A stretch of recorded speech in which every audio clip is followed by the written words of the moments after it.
Oh, when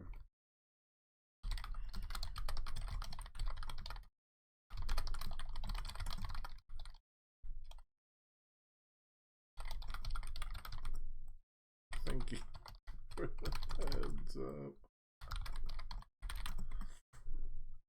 To redo it.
Okay, everyone should be able.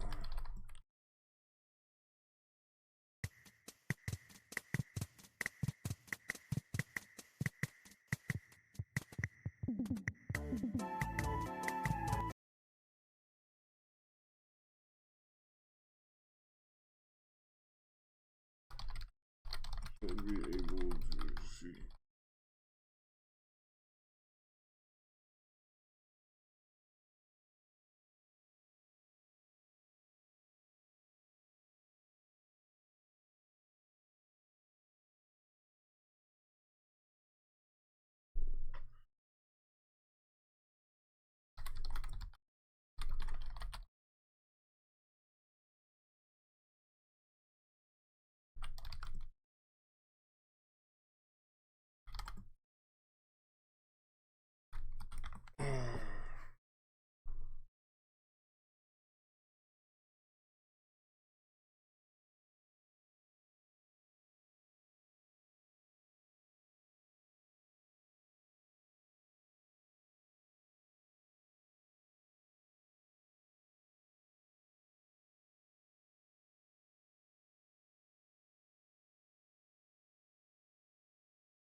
What's up, everybody? It's almost time to start the Ace Arena.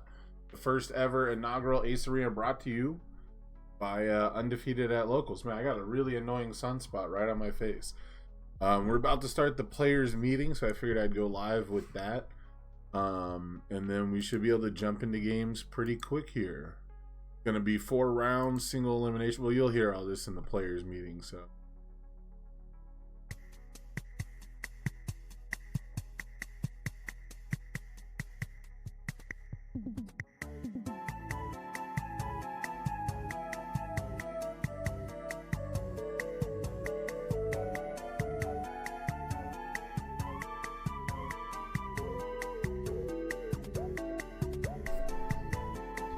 I'm done the Discord meeting.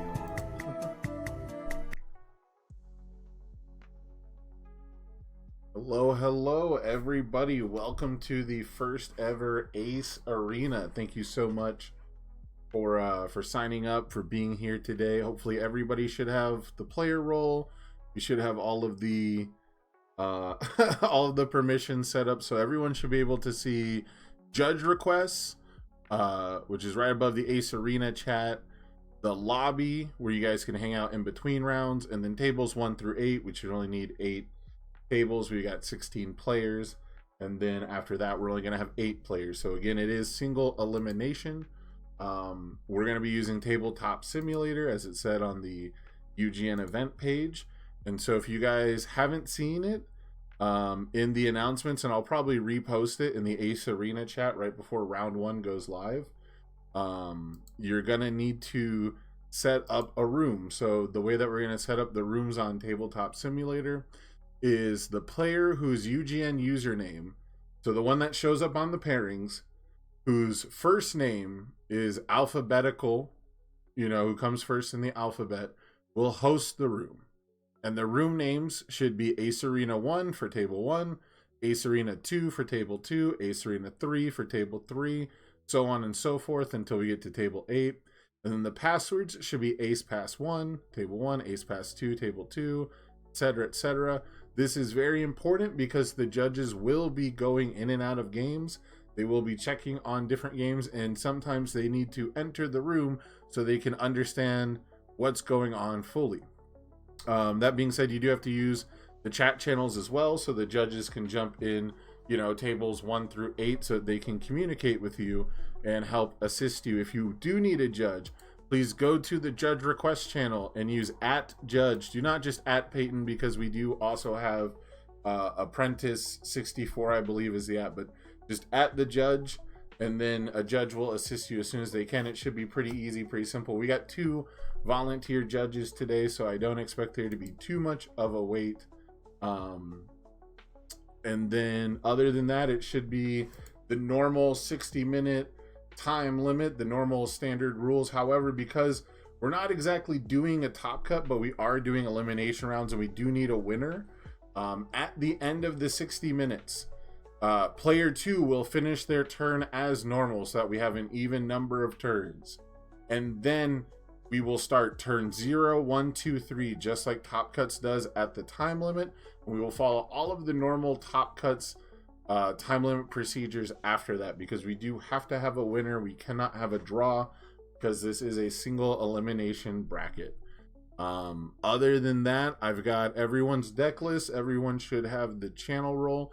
If you guys have any questions for me before we get started, please post them in the Ace Arena chat. Please tag me, because I'm going to be really busy doing the final bits of the setup here. But I think that should pretty much cover it. Make sure that if you have a hotkey for checking buttons, that it is not similar to your push to talk key or anything like that.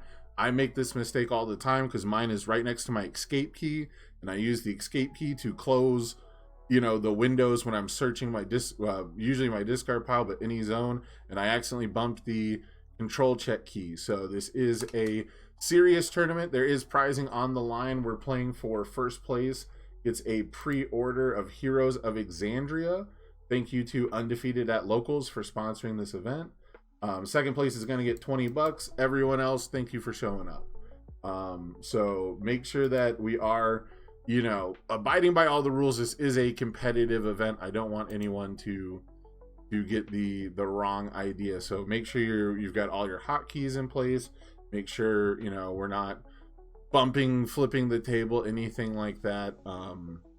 If you do have to use the rewind function for any reason, I would prefer it if you call a judge. I'm gonna allow players to agree upon it, but please don't be pressing the rewind button without confirming with your opponent first if a rewind is necessary. Sometimes, you know, we hit the spread button, right, and we spread out our discard pile and it flies off the table. We can just do a quick rewind, but make sure you're telling your opponent before you hit the rewind button, because they might think that you're doing something else. So just be mindful of all the different intricacies with TTS. Other than that, we've got 10 minutes until round one starts. Pairings should be up very, very soon. And again, if you guys have any questions for me, please let me know. Nanashi asked overtime. So there is no, we're going to 60 minutes. After the 60 minutes, player 2 will finish their turn as for like normal, you know, standard 60-minute time limit turns. And then after second player finishes their turn, so there's an even number of turns. If there is still no winner, we will have table 0 or turn 0, 1, 2, 3. You don't know how to set up a table? It's very simple. You go to create multiplayer, and then you type in the server name, which will be Ace Arena 1 through 8, and then it'll ask you for a server password. Oh, make sure that the maximum players that you set for the room is at least 5, so that way myself and judges can enter the room. If you need help, I'm sure your opponent can help set up the table for you. If absolutely necessary, it doesn't actually matter who sets up the table. As far as disconnects from Tabletop Simulator goes, if you are mindful as the host and you save the game state as you go, and both players can confirm that a reloaded save game state is valid, I do not mind you reloading a game state from a disconnect. However, if the host disconnects, typically the game is completely lost. So I'd like to be as pliable as I can to all players, to allow disconnects to not ruin the game and be an automatic game loss. But there are times where the game state is not recoverable, and in that case, the player who disconnected will unfortunately be awarded a game loss. There's no real way around it. This is our version of the webcam rules. It is the one thing that we, you know, trade off for doing TTS. So hopefully that shouldn't be an issue. But if the game state does become unrecoverable, it is what it is. Yeah, set auto promote on. That's a good one, so that everyone can immediately jump into the game, load their decks, things like that. Other than that, I can't think of anything else. So if you guys have any more questions, please type them in the Ace Arena chat, not the Players Meeting chat, because I'll miss it there. But I think it's about time to get pairings up. Thank you guys again for joining. Good luck to everyone, and most importantly, please have fun.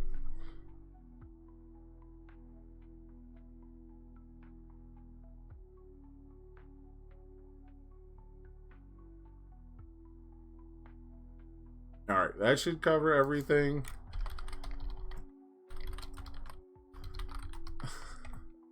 And let me make sure that my judges can get everything set up. Oh, whoops. I need to check everyone in. Ha ha ha. That's on me. I forgot to check everyone in.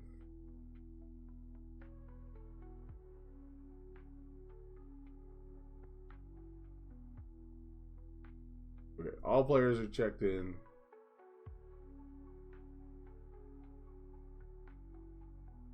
All right, let me get my judge.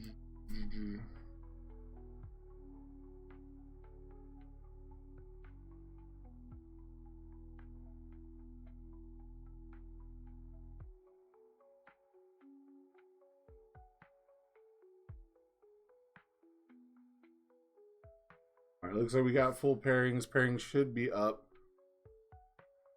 We got a whoop.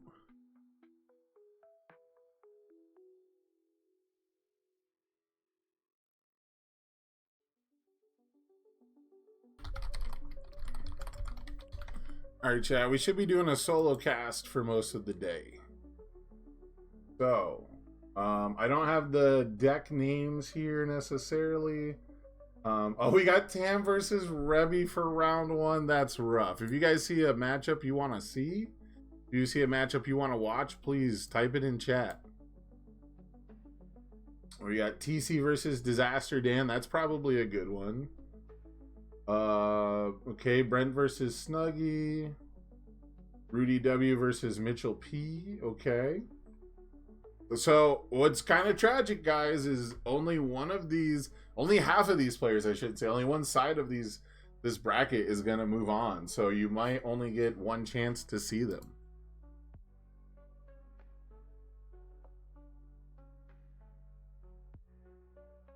Who should we watch? I'm kind of feeling TC versus Disaster Dan.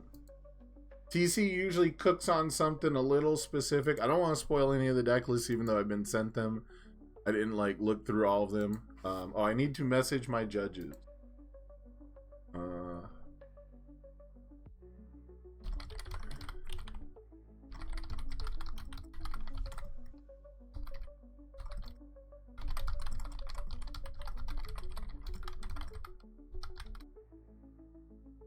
I should put a announcement channel. We're here.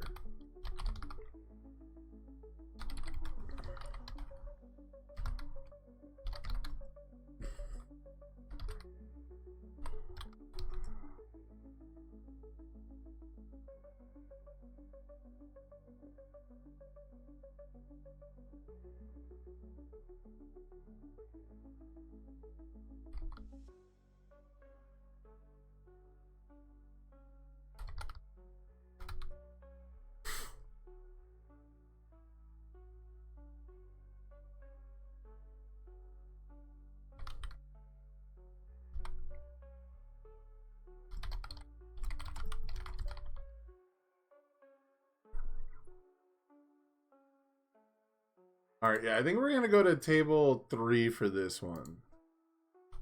I think table 3 is gonna be first. So hopefully, compared to trying to do webcam, this shouldn't fry my computer. Oh, finalized pairings? Oh. Oh, whoops. Let me get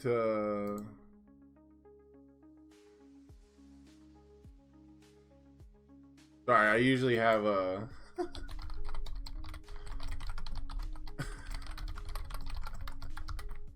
I usually have Peyton handle that for me.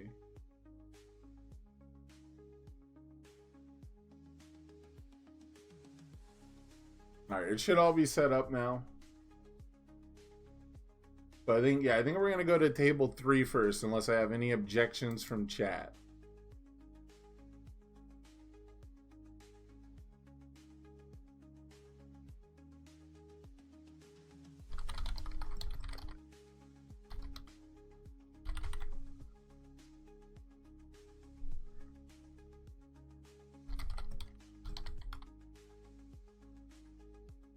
All right, we're gonna give players some time to get the room set up.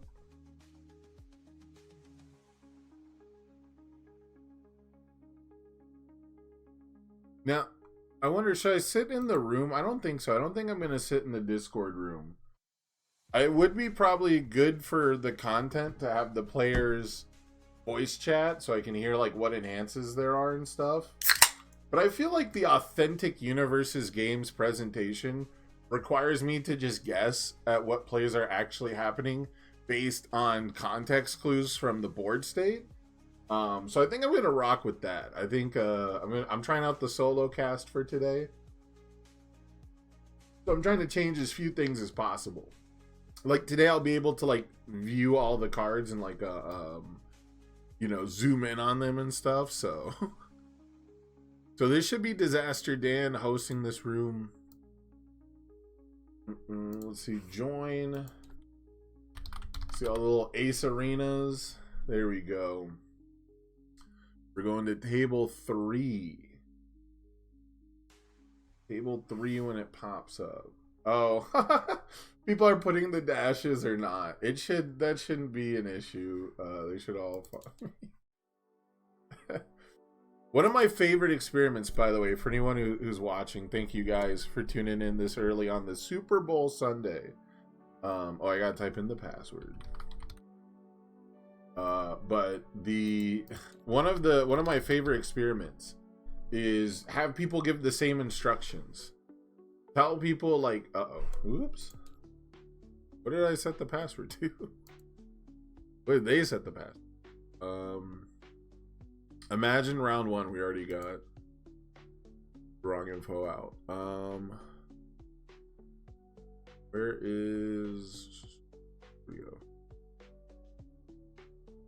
Oh, capitals. Capital letters. Anyhow, case sensitive password.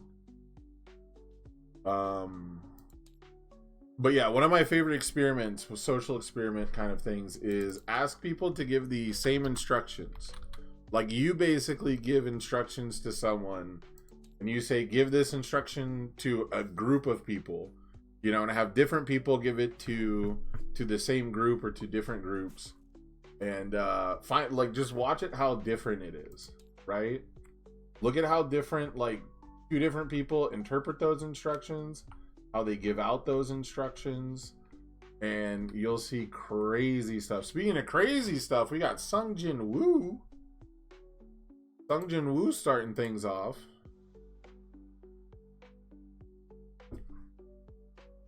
Pretty spicy. Let's see what TC is gonna play here. Bert Holt Hoover. Okay, so Old Reliable.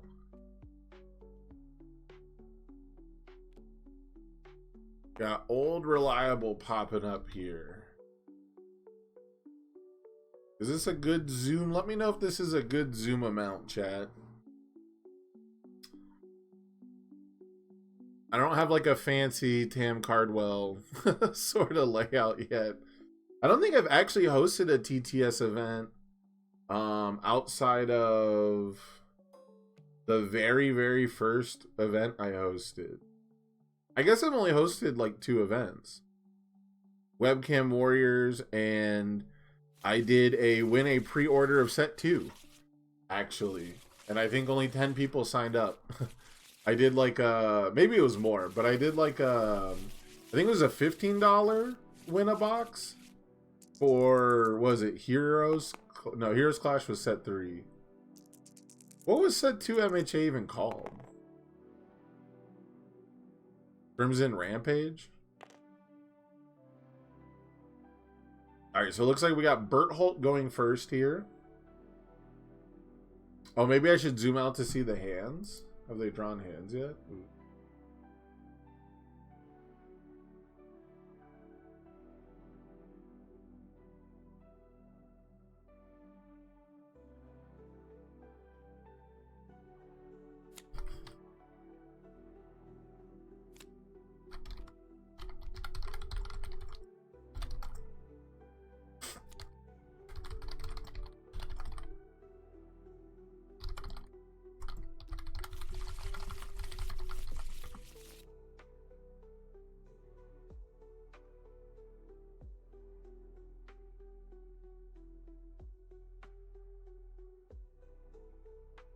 Unfortunately, it looks like we got 1 no-show so far. Love to see how that turns out. I'm always afraid, whenever I host a tournament, I'm always afraid that someone's going to no-show, because I feel like there's going to be a miscommunication of sorts. So, hopefully that doesn't become an issue. Alright, missed all of turn 1, but it looks like we had a pretty normal, standard little 3 build here. And then, of course, we had, pop out my chat here. A very angry double Armor of the Wolf hand. Review the Walk the Dog, that makes sense. A little too high difficulty. So Sung Jin Woo got leveled up. It's very important to hit those level ups, and we did it using, there we go, item menu. This is my personal favorite because it refunds the card that you lose from leveling up. And this is also a favorite combo for a lot of decks. Determined Advance plus history's greatest monster. Basically a 5-diff with some free momentum. If Dan wants to completely block this, it's going to go to momentum as well, but he doesn't have a mid block in hand. I hope they can't see my hand. I wonder if my hand is invisible. I should not. I'm not going to hover over their hands. I just realized that they might see my hand graphic looking at theirs. So, yeah, this was a swift 6 damage to the dome. So that's going to go to momentum at the end of the turn. And now we have an Armor of the Wolf, another mid attack, another zone that, Dan just doesn't have. It looks like we got some spice here. We have yeah, we're going to get I believe a breaker. I don't know where the stats were, but I believe that was a breaker partial block, not a -2 speed enhance. But it looks like we got some spice. We have a Shigaraki 2. I guess it's Shigaraki 2 attack here. It's sudden death assault. Remove 2 momentum. Burn your rival for 5. Can't kill the rival, but if your character is Shigaraki, you remove it after it resolves. So if you print a ton of momentum, that's pretty good. And if you have ways to loop that, with Berthold, even if you completely block it, it'll go to momentum. So there's ways to kind of loop that, but it is very expensive momentum-wise. I've always thought that card would have been, absolutely like A+ if it could actually kill the rival and win the game. Speaking of killing the rival, Deception Dagger with the big stun too. So TC is going to be relying on that 35 health here primarily. However, Armor of the Wolf, not a terrible block. Sudden Death Assault is a +2 low, but Armor of the Wolf, I believe, is a +2 mid. No, it's a +2 high. So neither of these players holding their mid blocks. Neither of these players respecting the mid attacks. Okay. Yeah, the best viewers are actually up my ass. All right. So Deception Dagger starts at 2 speed. You remove a card from the discard pile. It gets a speed bonus equal to the block modifier of the removed card. So that 5 speed move is going to hit. That stun 2 is going to set us up for the Tasty Riff. Tasty Riff is a sick one. Now, Tasty Riff is kind of interesting because you draw cards and then discard down to your hand size. So not actually like a ton of card advantage, strictly speaking. But the selection you're going to get should help you not miss any XP drops. And when you play it not as your first attack, you're going to refill 2 cards, right? So we should get a discard 1. I have to imagine it might be the double dungeon, but that might be the card that we also level up with, right? So having that level up card is really important, but I think we have another item menu. So item menu will replace the card in our hand. Looks like Dan's wondering if he should overextend a bit. Well, I say overextend, but playing a Deception Dagger on a 7 seems a little much here. Especially since next turn, you have a Deception Dagger in your momentum already, right? So you'll be able to hit a juicy stun 4 next turn. Although it does seem like it's guaranteed. And really, how many times are we going to be blocking? Once we level up to Sung Jin Woo level 2, we do get the ability to zero out the speed of 1 attack. I think it's a first E. It's once per turn. Yeah, we're checking it right now. Once per turn, reduce this attack speed to 0, but it is a first enhance. So not the easiest thing in the world to use, but that is gonna pretty much allow you to like raw block 1 attack and then get a free block after that.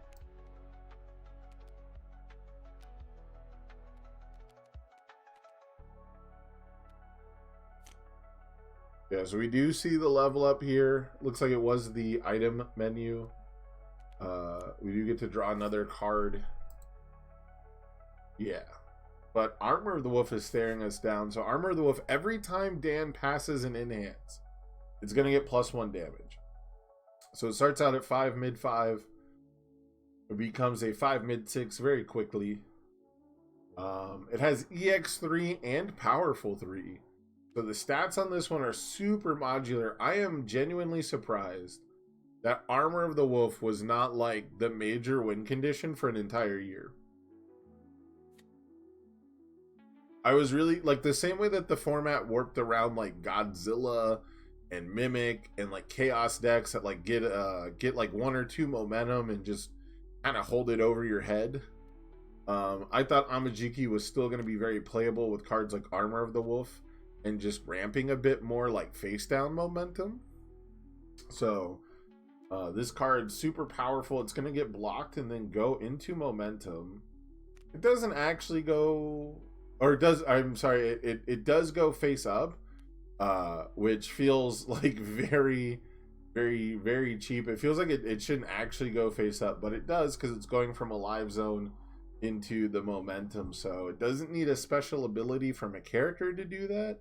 It just has the continuous ability on Armor of the Wolf itself. So anytime that card is face up and live and has abilities and it goes to the momentum, it's going to go face up. So that is a huge synergy with Berthold Hoover. You make it really big, you force the rival to block, it then goes to your momentum. You know, you clear your card pool, that's free real estate. We don't have a super aggressive hand here though. Wouldn't be surprised to see the Double Trouble come out. That's going to be stun 2 down to a board that has almost no defense. And we still have the Berthold. We do still have the Berthold Award the Victor combo. So he can't transform yet. Dan's at 8 foundations. And we need 9 to transform. But if we hit with this... Oh, we went with Sudden Death Assault. So if we hit with the Sudden Death Assault, there's a potential to loop this and burn the rival for 10. If this goes completely unblocked and we spend everything on it, this is lethal. This is actually lethal. So we do probably want to put down some kind of block.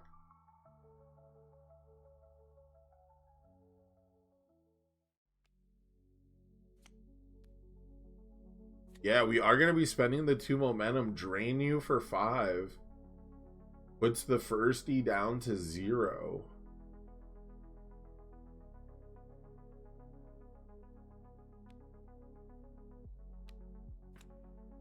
All right, we got the Vestige block coming in here. Checks it on a 5. I don't think we actually did the reduce speed to 0, maybe.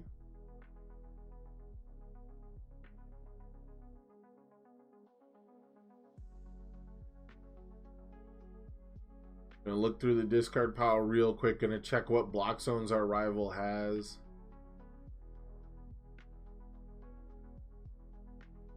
It looks like we can still do a lot of damage with this Double Trouble here.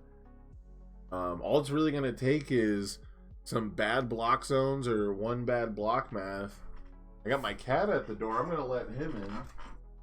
He is the highlight of my life. Come on in, Monk. Come say hi to the people. Say hi, Mr. Monk. Hey, little buddy. He's got a little tent set up. My cat likes to climb on my mattress, so I put my mattress up against the wall. And he likes to climb on top of it like he's on a tree or a mountaintop looking down. Right now, because it's up against the wall, he's like up under it like a tent. So Deception Dagger. Here's that Deception Dagger we were talking about. We held this from last turn. Now we have one in momentum. So we're going to get a huge stun 4 play. And it looks like that's going to leave TC with 1 foundation.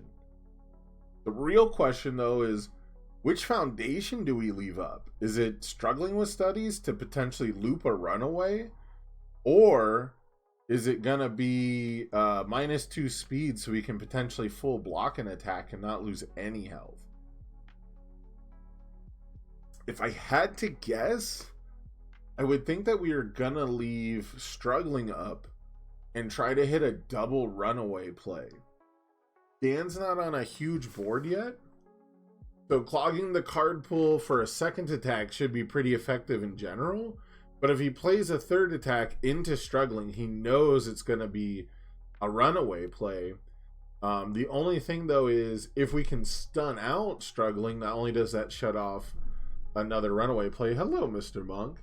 But there might even be a potential bait here where we try to get our rival to play a runaway that fails, because you still have to lose the health as cost.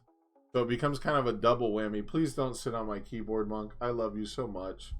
But this is super, super, super not the time. Hey, what's up, Drew? I don't know if you guys can see my cat precariously on my desk. I love him to death, but he cannot sit on this keyboard or mouse.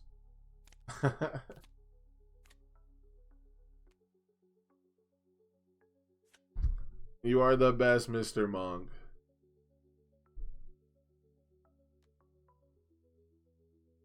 Oh, you're playing at 3 a.m. against a May deck? And then he decided that it's actually Bert Holt time. So 8 mid for like 6? Gonna get runaway. No, Monk, you can't sit on the keyboard. You cannot sit on the keyboard, Mr. Cat. Oh, you are precious, but it is not the time. So runaway clogs the card pool. We're gonna lose 5 health to play it, but it does not deal damage. So that Deception Dagger is not going to go to momentum. And because we played the runaway, we got to ready History's Greatest Monster. But Clash with the Blood Red is going to commit him again. So we did have the follow-up stun 2 play, essentially. Clash with the Blood Red kind of, what do you say? It's kind of a random effect, right? You don't actually know what the effects are going to be because of the Blitz. You know, the 2 players reveal the top cards of their deck. Based on the control values, 2 different things happen. This time we got the stun 2. So that's going to lock out a struggling with studies. How big is this move going to be? We're down to 10 health. I got to zoom in on this one. Sorry, my lovely cat. Irwin's final charge. Commits it out. Dumps the whole stage. For every foundation we dump, we're going to get +1 damage.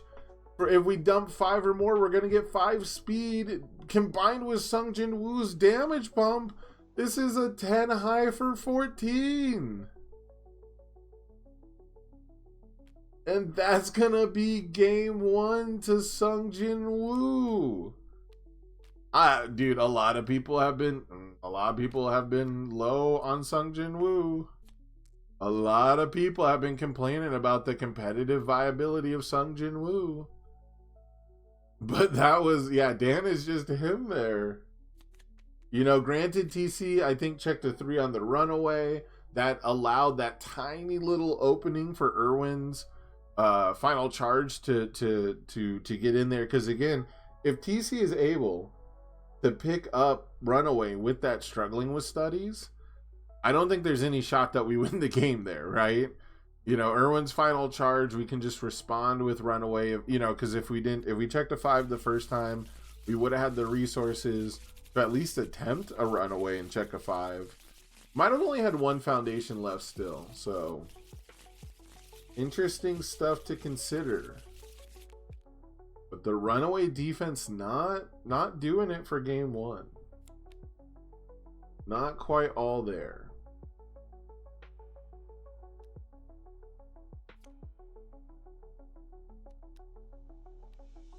Dan, I believe, went second for that game. Oh, no, Monk, not on the keyboard. You can lay all over my desk, but not on the keyboard or the mouse, really. All right, not a great opener for TC. Gonna send all of that back. Pretty nice looking opener for Dan there. I always like to draw one of my 2 checks in my opening hand, especially if I'm going first. You know, just having that, not only does it mean that, you know, I probably get to play it, but having 1 less bad check in my deck is a huge one.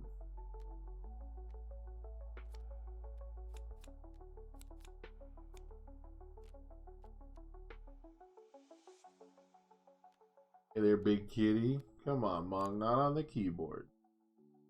You crash my stream, I swear to goodness.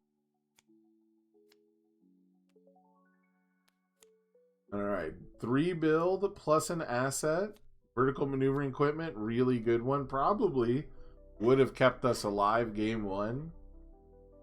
A lot of cards, right? A lot of games you're just like, well, if I had the right card, I would have lived.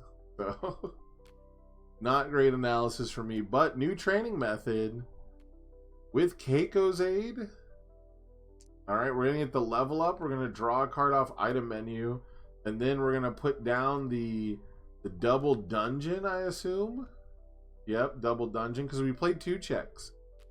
So really smart of Dan to not tempt fate there.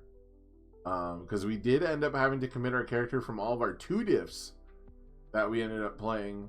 Little sad we didn't get the double Keikos, though. It looks like we drew the Keikos off the level up.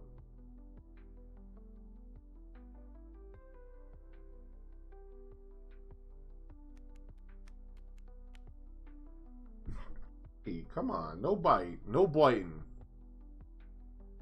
No biting. You turned away for a minute. Who took that game? It was Sung Jin Woo, Disaster Dan, on a stun 4 Deception Dagger into an Irwin's Final Charge, into a Clash with the Blood Red for stun 6, into an Irwin's Final Charge, where he sacked his whole stage.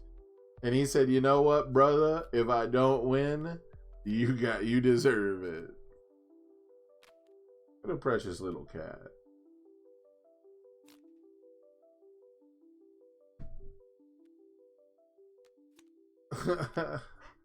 I don't know. It depends on what attacks you put in it. If you put Deception Dagger and Irwin's Final Charge, probably. I think Sung Jin Woo is a lot different than Ghidorah Wall, though.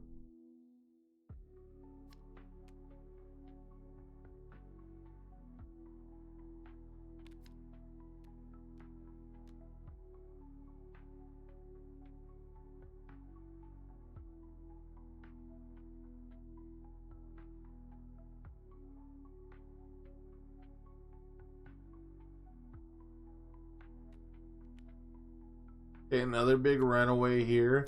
These Deception Daggers have been getting pretty fast, but runaway has been a consistent answer here.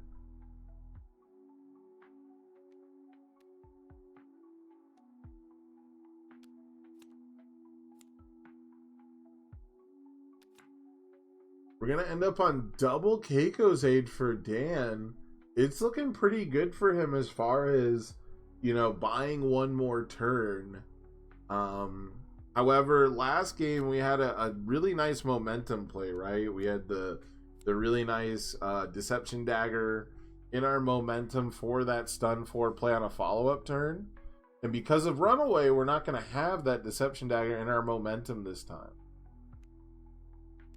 I also love the Faith Shield here. Unfortunately, pretty sure Berthold beats Faith Shield. I can't zoom in at the moment because I have an adorable panther lying on my stomach now. He's like half on the desk with his paws and head hanging off on my belly. So we're just going to try to not tempt fate here. But I'm pretty sure Berthold is, you know, added. It might be added after it resolves. I could be wrong. But here, let me see. Let me get a quick zoom. It's okay, Mr. Monk. It's okay, big kitty. After your attack is completely blocked. Yeah. So I guess it would only work on a mid attack. Okay. So that's an interesting conundrum, right? Face Shield can partial block something and then flip it, but that wouldn't even matter, right? That wouldn't interfere with the Berthold response normally anyways. But if he wants to Face Shield a mid attack, Berthold would beat it.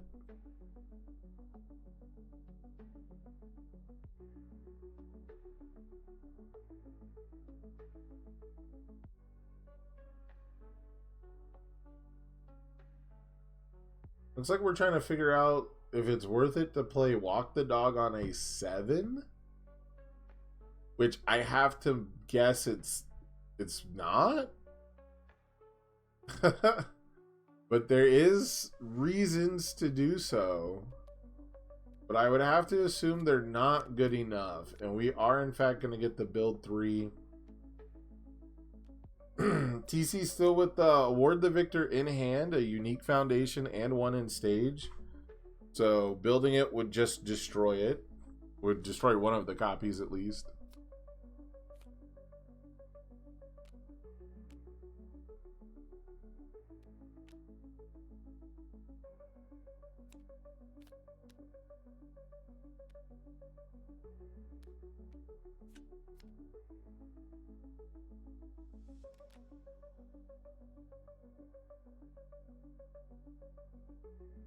Now we got the Clash with the Blood Red.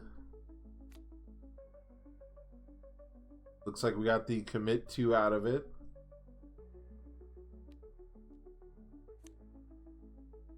Six high for 7, but we held that award the victor +1 high block. Tamarin Cardwell, thank you for the raid. Traveled all this way to get paired into a local, man. I'm sorry. Them's the breaks. But thank you. Dude, don't say that. Don't open with that, Uncle Tony. Don't open with that. But thank you very much for the raid, my mans. Yeah, dude, I know, it's terrible. As soon as I saw it, I was like, you know, I mean, there's what, a 1 in 8 chance or something of it happening, right? 1 in 15 at worst, but I think the odds are like less than that. But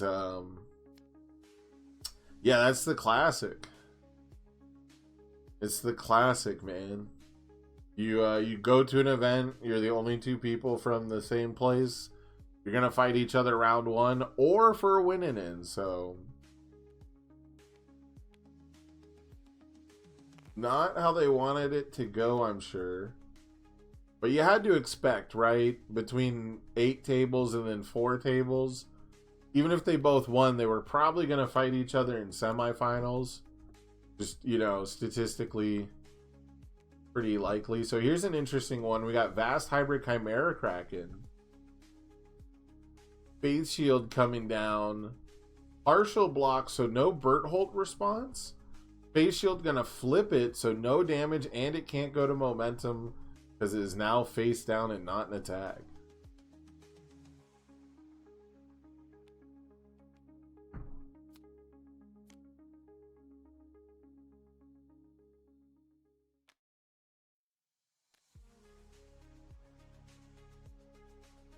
Oh, it's okay, Monk. 2 super big aggro characters who just turn 2 to each other. Yep. There you go, man. Alright, we gotta walk the dog here. Gotta walk the dog on a 5. Gonna hit the stun 1. Or no, sorry, that was a minus speed, I think. There's... Or we're breakering. Did we mine it? Did we go for breaker blocks instead of -2 speed? Oh, we went for, I think we zeroed it out. We zeroed it out and then we went for double breaker block. So that's something that I think a lot of people like do not evaluate. I won't say underestimate, but I don't think they evaluate it like as good as it is. I think it's a fateful decision. What is this card called? Sorry, Monk. I got a cat on my lap. Whoop. Yeah, so enhance commit. If you block this attack, it gains breaker 1 is the fateful decision errata. And I think people really underestimate how good Sung Jin Woo can be if he sits on multiple copies of this card. And I don't have a cat cam. I can try. But my desk, I don't know, I'm embarrassed about my desk. But I think people really underestimate how you can repeatedly use Sung Jin Woo's first E with multiple E commit, this block gets breaker, to make your opponent's life miserable.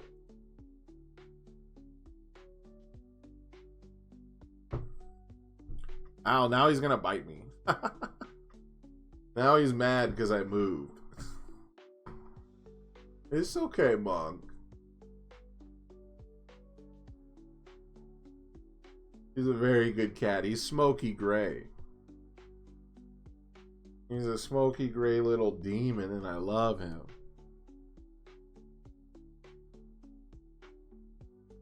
I love Monk too, and I'm glad you do as well. Anonymous gifter, 5 tier 1s. Thank you so much. I don't know who that was, obviously, because it was anonymous, but thank you.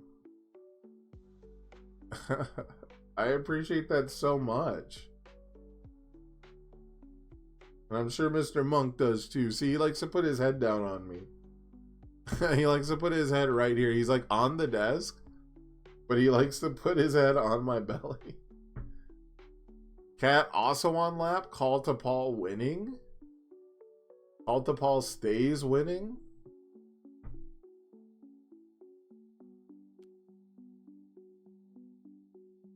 Ooh, you got a bunk bed and the cat gets the top bunk. Nice, nice. Wow, what? You know, low key, I've always wanted to have like a canopy bed, but the canopy is actually just like a platform for the cats to hang out. You know, like the canopy is just like little things that they can climb on to get on top. And then when I'm laying in my canopy bed, I can just see my cats like moving around above me. I love it when Monk is like up high on something and his like tail is dangling down like a panther in a tree. Okay, I'm sorry I have to move around. Alright. He got embarrassed because we were talking about him. He got shy. He'll be back later, I bet. Yeah, catio is definitely the goals. I know we're getting away from the game here, but cats are more important. Catio is definitely my goals, like hard goals, you know, before I die. I have a fully functioning catio. For anyone who doesn't know about Monk, he does not meow typically. He does a few rows, you know, with the R in front, but he mostly says wah, like Waluigi. Like when he's hungry, he just looks up at you and he goes, wah. And when he wants to like be let in a room, he'll just sit in front of the door of the room and go, wah. So he's not much of a meower. All right, 9 speed, really quick, 9 speed, world's weakest hunter. Getting runawayed makes perfect sense. Lose 3 health. You don't get to draw 3 cards and clog your card pool. Sorry, that was a really big play by TC there. TC's stage is getting huge, but he hasn't been able to be aggressive on Sung Jin Woo at all. But this might help him turn things around, because if Dan wants to build this turn, he's going to have to take some risk here. But yeah, Monk is definitely a Waluigi-ass cat. He's slinky and long and thin and limber, and he goes, wah.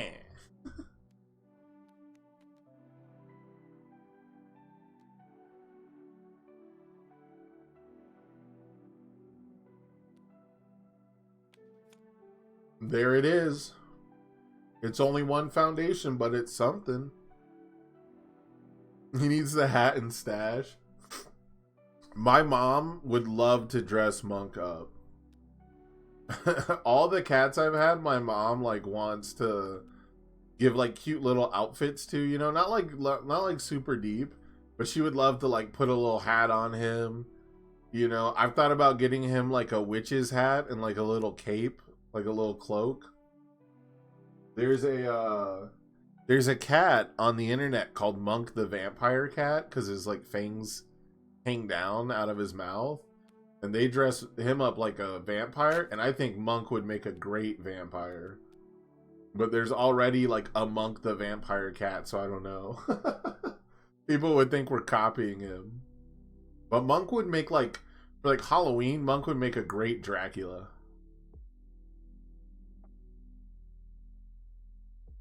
I told TC I didn't like SDA. I see he stuck with it.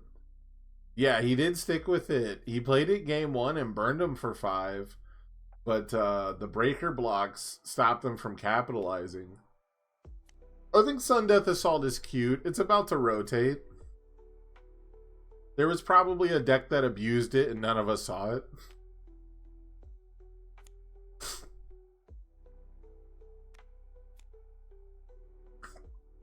Excuse me. Alright, so we are... Oh, we got a hype chest. Thank you guys for the gifted subs. The anonymous donor matching everyone. Got a good one emote. Okay. We unlocked an emote. I don't think I've ever unlocked an emote before yesterday.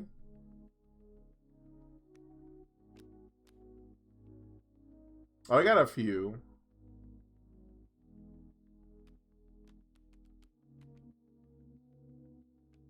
Here's all the Twitch hype emotes.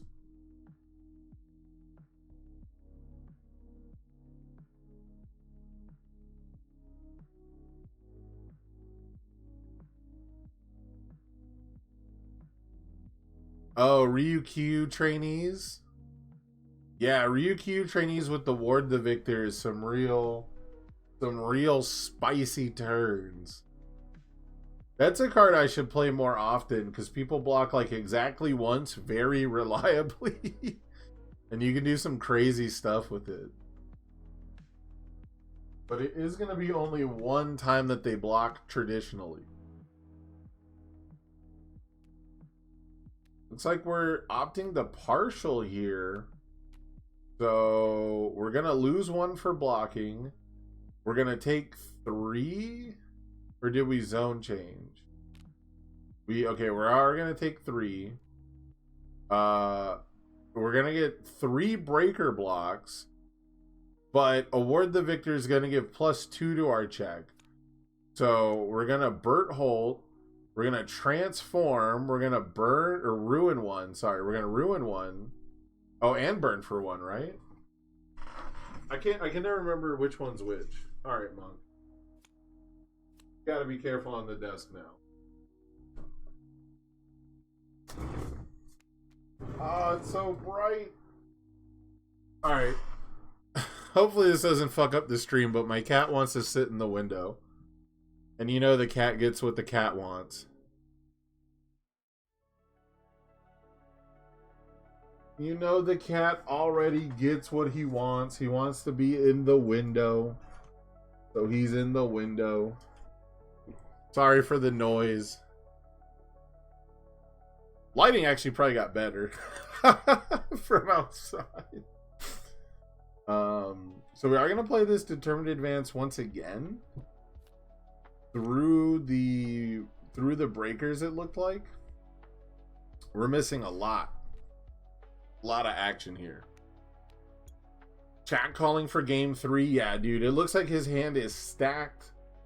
Sung Jin Woo is almost certainly out of tricks here. TC's hand is huge. His stage is huge. Petty Squabble's gonna lock down anything that tried to get done. Yeah, Dan probably would scoop at this point, right?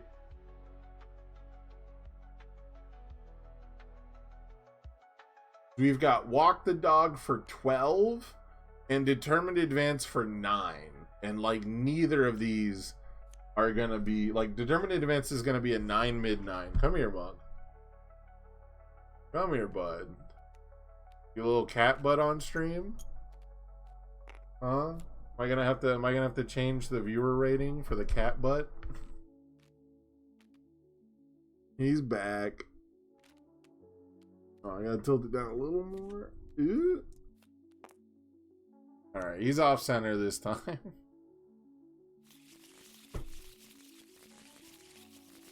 Yeah, we're going to a game 3.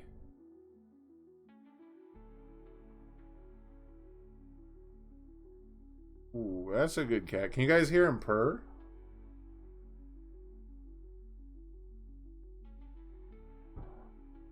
I guess he'd have to be purring pretty loud to beat the noise suppression I got. But he's close to the microphone.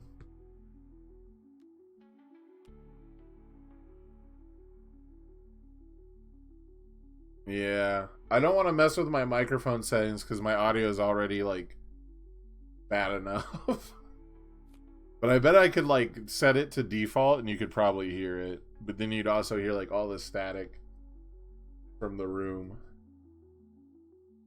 He's a good cat. His head's like just off screen too. Maybe angle it in. There you go. There you go, Monk. Who's a good boy? A good kitty cat. Alright, so Dan's going to be going first for the first time. So I got to give the favorite to Dan. Now, granted, in game 2, TC went first for the second time. And he did not have to be aggressive. TC got to sculpt into, you know, basically a 1-2 punch. I think he hit him once, right? And then was able to just use a big stage and award the victor to take things down. I definitely think Berthold Transformed is so underrated. Like, after playing Bert 2 into Bert 1 in grand finals of the webcam circuit event that we played in, I really truly think that Bert 1 transforming and just having 3 damage and stun 1 is like super underrated. What's wrong? What am I doing wrong? Don't hit the mouse. Oh my goodness. I call Monk Godzilla Tail. And I called him Godzilla Tail before we had Godzilla in the card game. But we call him Godzilla Tail because he smacks his tail around on everything on my desk. He swings his tail. And he knocks everything over. It's like a dragon. If you ever fight a dragon in like D&D or like in a video game, they have the tail swipe that just knocks everyone back. See his tail go? See, look at this thing.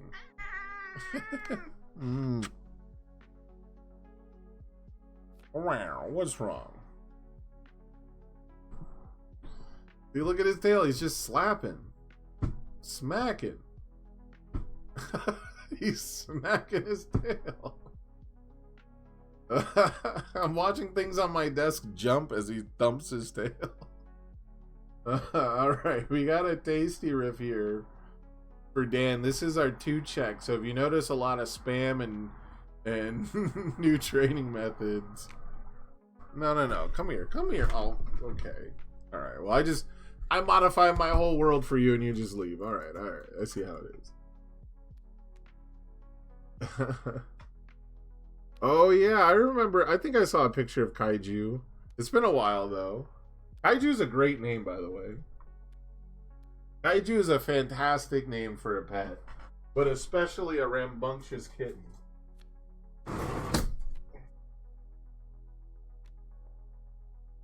I like the name Kaiju a lot. Girly? Girly's not a terrible name. You know, Girly's a name that you definitely earn with like a personality, right? Hey there, Mongs. Now he's gonna jump back on the desk, watch. In like 5 minutes, you're just gonna see a shadow jump across my screen.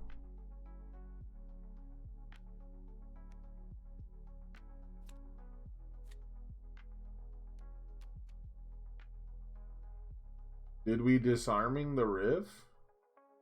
I think so.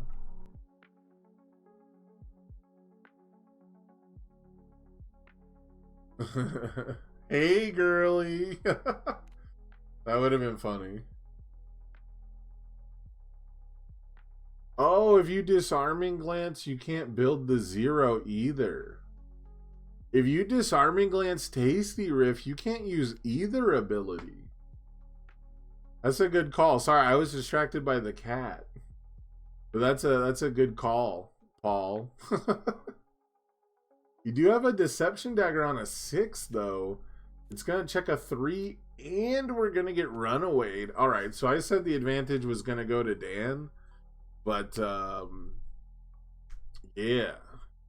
He did build a 0. Okay, I'll message him after the game. Hypothetically, I'm not a judge. I'm not actually supposed to be involved. Dan needs the extra 0. Yeah. I'll mention it to TC. I'll let him know that we caught it after the fact. Just if he moves on, at least I'll mention it to whoever wins, I guess. I do wish I had caught that though, because I don't know. How do you guys feel about it? Right, as the TO, it's a little different. As a commentator, when I'm sitting there at a regional and I'm watching the match on the same screen you guys do, I get the same view that you guys get pretty much at home to determine what's going on. So I'm wondering, how do you guys feel about like commentators trying to correct the game state? Because I usually feel like people outside the game shouldn't interfere unless it's like your job to, right? Because when it's your job to, you have like a responsibility to understand like what's going on before you interfere. And so it's like a weird wiggle room, because it seems like you should always interfere and it's like the right thing to do, but then things do go wrong. So yeah, actively cheating with intent is definitely, that's a good line. I like that, actually. If someone is intentionally cheating, I think that's definitely a good line to step in and be like, hey, I can't abide by this. But there is so many times where I think something wrong happened and I'm just missing one tiny piece of crucial information. Yeah, I will say, I don't want to reveal too much, but that is what we try to do. We try not to interfere, but we try to like get the judge's attention. Or we'll have like if we have like any like production staff or like a UVS game staff member nearby, I'll like take off my headset and say like, hey, did you catch that? Or like, hey, is the judge aware, right? Because we do want things to be copacetic, but also I've definitely like went, oh, this happened wrong, and someone like leans over and they're like, no, actually. So yeah, it's so easy to get distracted. It is like depressingly easy to get distracted, especially with this card game. I've poo-pooed like Universes being difficult, but Universes definitely has a lot going on. I cannot get away from the fact that Universes has so much information, but that's one of the best things about the game, unfortunately. Maybe not unfortunately, but it's, it's how it goes. One of the reasons I don't play Magic is because my lands don't do anything. And people are like, oh, but Sam, lands let you play cards. And I'm like, oh, I get to play the fucking game? Cool.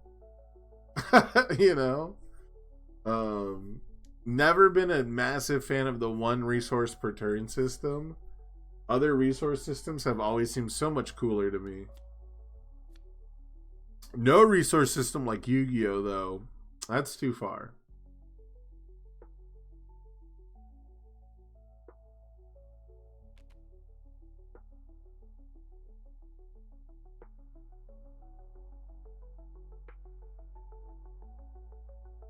Deception Dagger. This has been an all-star for Dan, but it's been eating runaways. So what a good time.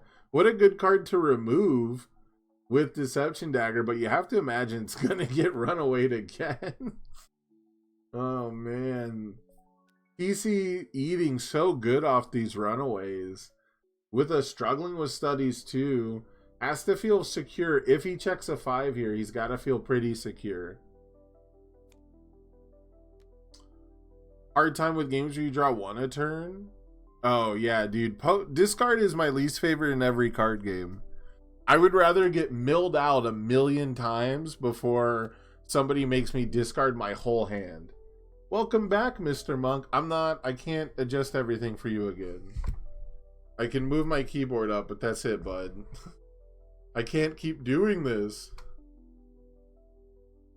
I can't keep playing these games with you, Monk.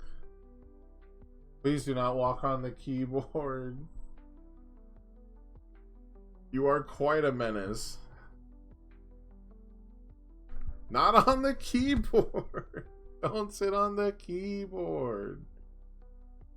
Oh, he's a good cat. All right, we'll adjust the camera one more time. We'll get the cat cam. All right, we're going to play through the runaway with World's Weakest Hunter.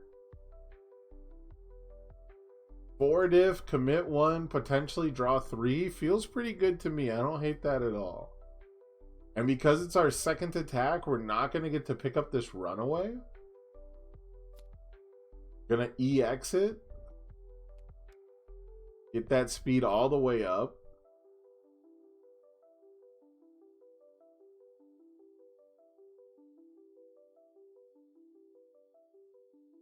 Gonna refill this hand. TC might be in a tiny bit of danger. Opting to lose the armor of the wolf with no momentum. I don't hate it. Went for a partial before it was potentially too late. Dan did not grab the most aggressive hand. If we had a bigger stage, we could definitely commit out for that Irwin's final charge. What cost did we not pay on World's Weakest Hunter? If you're talking about the remove a foundation, that's not a cost. There is no cost to the response. It's not a cost. It says you may remove a foundation, period. And that remove a foundation is literally only to up your draw. It's part of the effect, and it is optional. Yeah, it reads like a cost though, 1000%. Yeah, Dan is like a deck specialist for sure. Dan is every time I see Dan play a deck, it's like the only deck he's been playing. He was like the Anasa guy for a while. I want to say he was an All Might 2 guy for a while. But he's usually picking like a rogue character and like dedicating all of his time to it.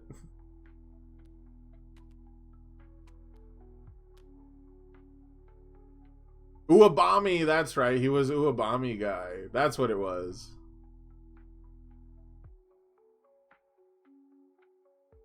Loot Box Foundation.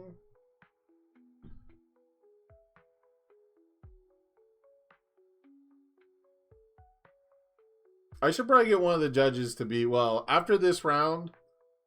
So after this round, there will be, alright, give me 1 second here. Hey, guys. Hey, I don't know, I know you guys can't hear me. Let me jump into your table really quick. I'm sorry, I don't want to interrupt, but... Oop. Yeah, what's up? Hey, was there a loot box enhance? Yeah, this is supposed to be my hand. I'm actually 8 foundations. This card's in my hand.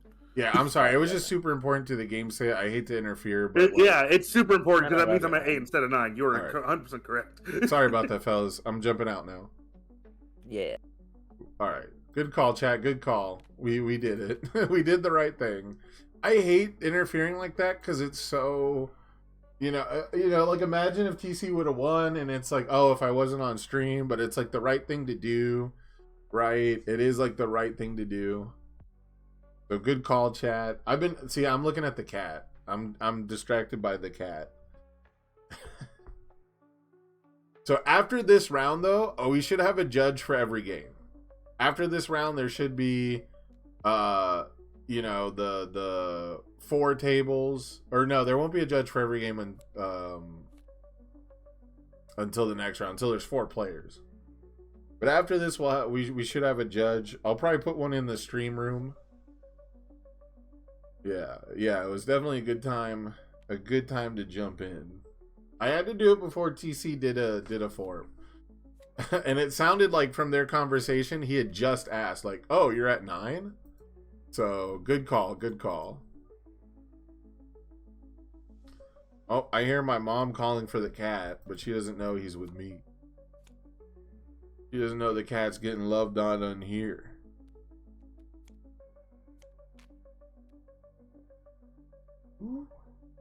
Want to go say hi to Mama?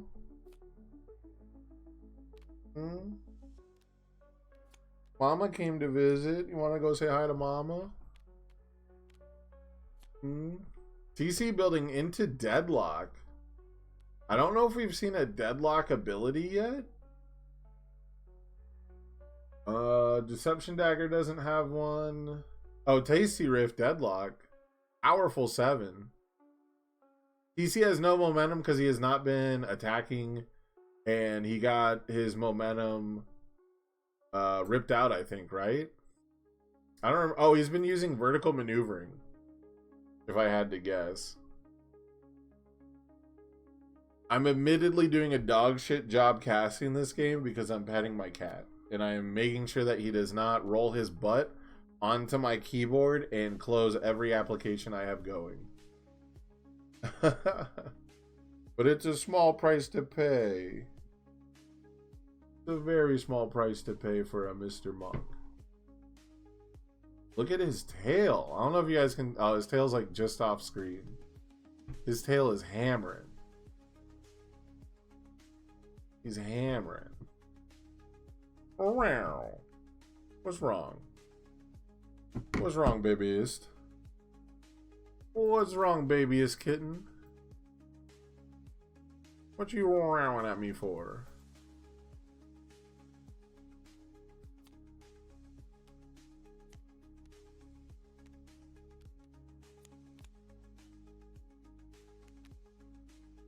This is game 3. Game 3, Sung Jin Woo went first.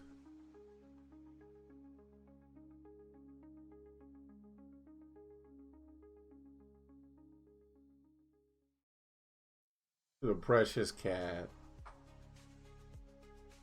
He loves a chin scratch. This cat could get abducted by a stranger just from one chin scratch. If you rolled up in a van that said free chin scratches in the back, this cat would get catnapped immediately. TC plays such a bold style. We're gonna draw a card. We now have high block, low block against this mid attack.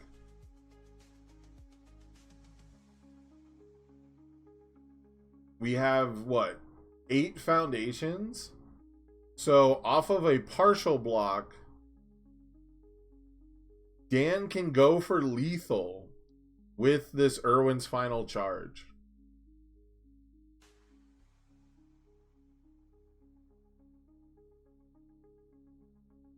If we go to 13, we can sack our whole stage. Oh, no, that's not Irwin's final charge. I don't want to look at the card in his hand because it might tip TC off, so I don't want to hover over it. But I don't think that's actually Irwin's final charge. I think it might be the 1 damage for every weapon in your discard pile. Coordinated strike, which is potentially even bigger than Irwin's final charge. It's just not as fast. Yeah, coordinated strike is the one that mills 3 and gets a damage for each weapon, I think. Yeah, okay, now I can look at it. I don't know if they can see my hand. I'm pretty sure you can see the Game Master's little icon. Oh, Deadlock Stun 4! Yo! That might be relevant. Deadlock Stun 4. We took the 7 here. This is almost certainly going to be lethal. We have once per turn plus 3 speed. I think this is game unless the vertical maneuvering equipment keeps us alive. The vertical maneuvering equipment, I think, is actually going to do it. Plus 3 speed and then minus 3. We can commit 1 in our character or no. Wait, hold on. Oh, we're going to level up. This is potentially really big. This looks like the last turn of the game no matter what. For Dan, we can echo this move? Hold up. We leveled up into echo this move? Is it a firstie to give it echo? It's not. It's one of the only it is one of the once per turns, but it's not a first enhance. Yo, the double dungeon into echoed Deadlock Stun 4?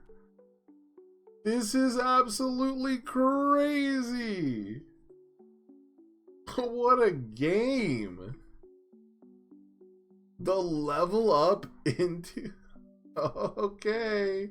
We're going to echo it, it looks like. Yeah, you can tell from TC's cursor.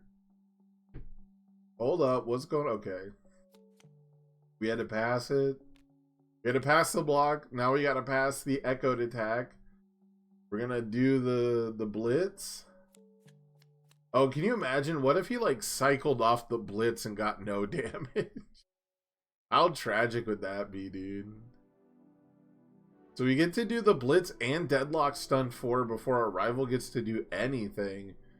Completely stunned out. Marvin, thank you for the 20 months, my guy. You're an absolute all-star. This event would not happen if it wasn't for you. The continued support to the channel has been absolutely beautiful. Thank you so much. I don't deserve it, but thank you. And that's gonna do it, it looks like. Throwing the cards down on the table. Your winner is Sungjin Woo with an echoed coordinated strike. Dude, that is such a sick winning play. If you guys are sleeping on Sungjin Woo, man, Disaster Dan is the guy to talk to. This character's got some moves. I mean, it was what, just 2 months ago, 3 months ago? TC was winning webcam circuit events with Bertholt 1. Now we've got Sungjin Woo, who, by the way, lost the dice roll. Dan had to go second for games 1 and 2. So, breaking serve, winning round 1, moving on in our single elimination Ace Arena tournament. Ooh, you know I gotta pet the beans. Come on, Monk. I gotta play with the beans. I love cat toes. That is absolutely wild. So we're going to go back to the main menu here. Let these players finish it up. Undefeated at locals. Oh, I didn't know Disaster Dan was on the team. Is it? Oh, it is on there. Okay. Undefeated at locals. We got a couple of these players in here. Rabbi Lynn. Got Brent K. That's crazy. Disaster Dan. Yeah. Undefeated at locals. You guys are going to have to dodge each other through the rest of this tournament. Looks like there's less than 10 minutes left in the round.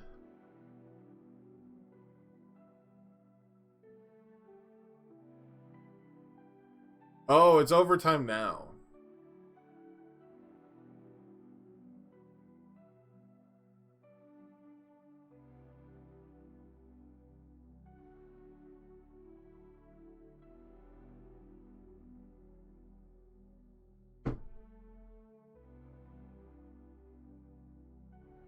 What a good cat.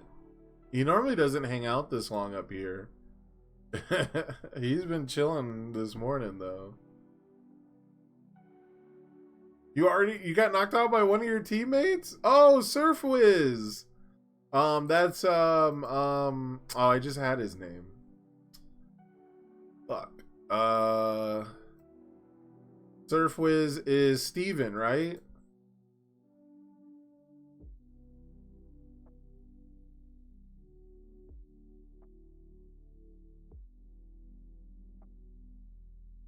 Looks like we have a judge call at table 2.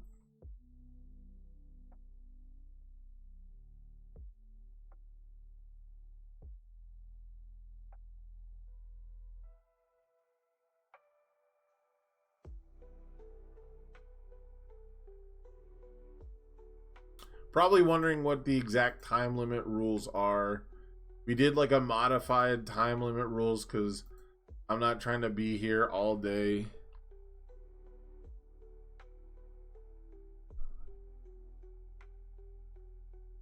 It was a pony mirror? Oh, dude, hoisted by your own petard. Hey, Dan, congrats on the win, bud. That was a sick move.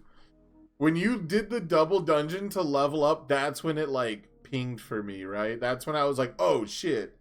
He's going to the next level, bro. You're going to a local championship later today, Rebby? You're pulling double duty on Super Bowl Sunday? Who put their local championship for Super Bowl Sunday? Hey, at least you're getting the reps in on the deck, right? I don't know. Maybe they'll have the game on at the shop. Maybe you can watch the Super Bowl and play some cards. That actually sounds dope. Now that